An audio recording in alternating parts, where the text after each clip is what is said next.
Hi. இன்னைக்கு பூ பார்த்தீங்கன்னா ஆல்மோஸ்ட் இப்போ எதிர்ஸாக கட்டிகிட்ருக்கேன். ஒரு ½ அன் ஹவரில் வந்து கட்டி முடிஞ்சிடும். ஆனால் என்னென்னா இன்றைக்கி பூ வந்து நல்லா இல்லைங்க. கொஞ்சம் நல்ல மொட்டும் இருக்குது, ரொம்ப சின்ன மொட்டும் இருக்குது. பார்க்குறீங்களா?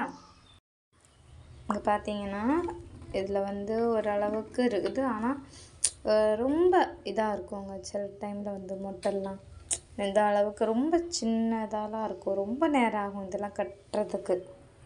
பார்த்தீங்களா? ஸோ ஆல்ரெடி வந்து நம்ம வந்து ஒரு பந்து வந்து கட்டி வச்சிட்டோம். சரிங்களா? ஒரு பந்து பூ இருக்குது இதில். நெக்ஸ்ட்டு வந்து நம்ம ரெடி பண்ணிக்கிட்டே இருக்கோம். உங்களுக்கு வீடியோ பிடிச்சிருந்துச்சுன்னா லைக் பண்ணுங்கள், ஷேர் பண்ணுங்கள், கமெண்ட் பண்ணுங்கள். மறக்காமல் நம்ம சேனலை சப்ஸ்கிரைப் பண்ணுங்கள். டெய்லி அப்டேட் பார்த்துக்கலாம். பாய் பாய் சொல்லு. பாய் பாய் பாய் பாய் பாய் சொல்லு.